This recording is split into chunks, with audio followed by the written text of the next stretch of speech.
Hi friends, இன்றைக்கி நம்ம வீடியோவில் என்ன பார்க்க போகிறோம்னா, நீங்கள் ஒரு செகண்ட் மொபைல் வாங்கினீங்கன்னா அதை ஃபுல்லாக செக் பண்ணி பார்த்துட்டு வாங்க. அது ஒரிஜினல் ஃபோனா இல்லை டூப்ளிகேட் ஃபோனா, இல்லை அந்த ஃபோன் மேலே யாராவது பார்த்தீங்கன்னா போலீஸில் கம்ப்ளைண்ட் பண்ணியிருக்காங்களா, அதை பற்றி தான் நம்ம வீடியோவில் பார்க்க போகிறோம். அது ஃபுல்லாக அந்த மொபைல் நம்ம எப்படி செக் பண்ணுறது. இது ஒரு ஆப் இருக்குது, கவர்மெண்ட் ஆப்பு.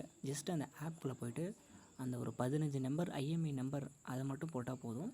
அந்த ஃபோன் பார்த்தீங்கன்னா ஒரிஜினலாக ஃபேக்காக இல்லை ஆல்ரெடி பார்த்தீங்கன்னா ஐஎம்இ நம்பர் ஏதாவது கம்ப்ளைண்ட் ஆகிருக்கான்னு ஃபுல்லாக செக் பண்ணி பார்த்துடலாம்.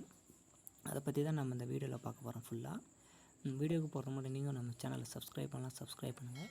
கூடவே பெல் பட்டன் கிளிக் பண்ணிட்டீங்கன்னா நான் போகிற இந்த சின்ன சின்ன டெக்னிக்கல் வீடியோ உங்கள் நோட்டிஃபிகேஷன் எண்ணிலே வந்துடும். இப்போ பார்த்தீங்கன்னா நம்ம ஒரு செகண்ட் மொபைல் வாங்கினாலும் சரி, இல்லை புது மொபைலே வாங்கினாலும் சரி, நிறைய இடத்துல பார்த்தீங்கன்னா ஃபேக்காக க்ரியேட் பண்ணுறாங்க. அதனால் அதை கண்டுபிடிக்கிறது தான் அரசாங்கம் ஒரு ஆப் மூலயமா இருக்குது. நீங்கள் டேரெக்டாக பார்த்தீங்கன்னா ப்ளே ஸ்டோர் போடுங்க. ப்ளே ஸ்டோர் போய்ட்டு மேலே சர்ச் பாரில் நான் மாதிரி சொல்கிற மாதிரி டைப் பண்ணுங்கள். சஞ்சார் சாதி பாருங்களேன், இதான் ஆப்போடு சஞ்சார் சாதி பாருங்களேன். ஆல்ரெடி நான் ஓப்பன் பண்ணேன். நீங்கள் ஃபஸ்ட் டைம் வரீங்கன்னா நீங்கள் இன்ஸ்டால் பண்ணுங்கள். இன்ஸ்டால் பண்ணிட்டு ஜஸ்ட் இது ஓப்பன் பண்ணுங்கள். அதை ஜஸ்ட் ஓப்பன் பண்ணுறது ஒரு யூசர் ஐடி, பாஸ்வேர்டு அதெல்லாம் எதுவுமே இல்லை. ஜஸ்ட்டு ஒரு மொபைல் நம்பர் கொடுத்து நீங்கள் லாகின் பண்ணுங்கள். இதில் பார்த்தோன்னா நிறைய ஆப்ஷன்லாம் கொடுத்துருக்காங்க. இதில் பார்த்தோன்னா ஏகப்பட்ட ஃபியூச்சர் ஆப்ஷன்ஸ்லாம் நிறைய இருக்குது. உதாரணத்துக்கு பார்த்தீங்கன்னா நம்மளுடைய பேரில் எத்தனை சிம் கார்டு ஆக்டிவேட்டாக இருக்குதுன்னு பார்த்துக்கலாம். அப்புறம் உங்கள் ஃபோன் தொலைஞ்சிச்சுன்னா நம்ம இதிலே பார்த்தீங்கன்னா கம்ப்ளைண்ட் பண்ணி பிளாக் பண்ணிக்கலாம். கீழே பார்த்தீங்கன்னா லாஸ்ட்டாக ஒரு 3வது ஆப்ஷன் இருக்குது பார்த்தீங்களா, கிளிக் பண்ணுறேன். கிளிக் பண்ணுறவொடனே இதில் பார்த்தீங்கன்னா ஐஎம்இ நம்பர். இப்போ நீங்கள் செகண்டில் ஃபோன் வாங்கலாம் சரி, இல்லை ஆல்ரெடி உங்களுக்கே டவுட்டாக இருக்க ஃபோன் நம்பர் இருந்தாலும் சரி, ஐஎம்இ நம்பர் நீங்கள் போடுங்க. மொபைலில் எப்படி ஐஎம்இ நம்பர் எடுக்குதுன்னா டைரெக்டாக நீங்கள் டயல் பேட் வாங்க. டயல் பேட் வந்துட்டு கீழே பார்த்தீங்கன்னா அதில் *06#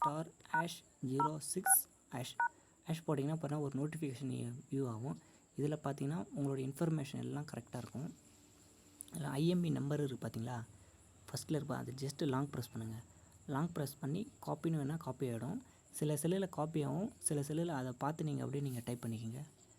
இப்போ பேக் வந்துட்டு இப்போ அந்த ஆப்குள்ளே போய்ட்டு அந்த லாங் ப்ரெஸ் பண்ணி அதை பேஸ்ட் பண்ணுங்கள். பேஸ்ட் பண்ணிட்டு கீழே பார்த்தீங்களா சப்மிட் இருக்குது பார்த்தீங்களா, அதை கிளிக் பண்ணுறேன். இந்த இடத்துல பார்த்தீங்கன்னா ஸ்டேட்டஸ் பார்த்தீங்கன்னா ஆல்ரெடி நான் செக் பண்ணிட்டேன். அதனால் என்னோடய ஃபோனுக்கு எந்த ஒரு கம்ப்ளைண்ட் எதுவுமே ரிஜிஸ்டர் ஆகலை. சப்போஸ் அந்த ஃபோன் எதாவது கம்ப்ளைண்ட் ஆகிருக்கு, ஏதாவது ஃபால்ட்டு ஏதாவது ஐஎம்இ நம்பர் பிளாக் ஹெட்னு ரெட் கலரில் இதிலே காட்டிடும். இது மூலிமா நம்ம பார்த்தீங்கன்னா சீக்கிரம் சிம்பிளாக நம்ம செக் பண்ணிக்கலாம். நம்ம வேறு எந்த வெப்சைட்டும் எதுவுமே போக தேவையில்ல. நீங்கள் ப்ளே ஸ்டோர் போட்டு சஞ்சார் சாதி அப்படின்னு டைப் பண்ணிட்டு இன்ஸ்டால் பண்ணிட்டு இதில் பேக் வாங்க. பேக் வந்துட்டு அப்படியே ஆப்ஷனுக்குள்ளே டேரெக்டாக நீங்கள் வந்துட்டிங்கன்னா போதும். அதை கிளிக் பண்ணிட்டு டேரெக்டாக இதில் உள்ளே போய் ஒரு 15 டிஜிட் நம்பர் உங்களுடைய நான் சொன்ன மாதிரி *06 போட்டு உங்களோட ஐஎம்இ நம்பர் எடுத்துகிட்டு இதில் நீங்கள் டைப் பண்ணுங்கள். டைப் பண்ணிவிட்டு ஜஸ்ட்டு இதில் சப்மிட் கொடுத்தீங்கன்னா போதும். ஆல்ரெடி நான் இதை செக் பண்ணிட்டேன், அதனால் எனக்கு இப்படி காட்டுது. நீங்கள் ஃபஸ்ட் டைம் வரக்குள்ள உங்களுடைய ஃபோன் எந்த ஒரு நீங்கள் செகண்டலாக வாங்கின ஃபோனாலும் சரி, ஆல்ரெடி நீங்கள் டவுட்டாக இருக்கிற ஃபோனாக இருந்தாலும் சரி, இதில் நீங்கள் பார்த்தீங்கன்னா நீங்கள் செக் பண்ணி பார்த்துக்கலாம். அது ஒரு நல்ல இன்ஃபர்மேஷனாக இருக்கும். Thank you friends. நெக்ஸ்ட் வீடியோவில் நம்ம ஒரு தொலைஞ்சு ஃபோனை எப்படி நம்ம பிளாக் பண்ணுறது அப்படின்னு நெக்ஸ்ட் வீடியோவில் நம்ம போடுவோம். கண்டிப்பாக நீங்கள் எல்லாம் பாருங்கள். Thank you friends. வீடியோ பிடிச்சிருந்தால் லைக் பண்ணுங்கள், கமெண்ட் பண்ணுங்கள், அப்புறம் உங்கள் ஃப்ரெண்ட்ஸ் எல்லாத்துக்கும் ஷேர் பண்ணுங்கள். Thank you friends.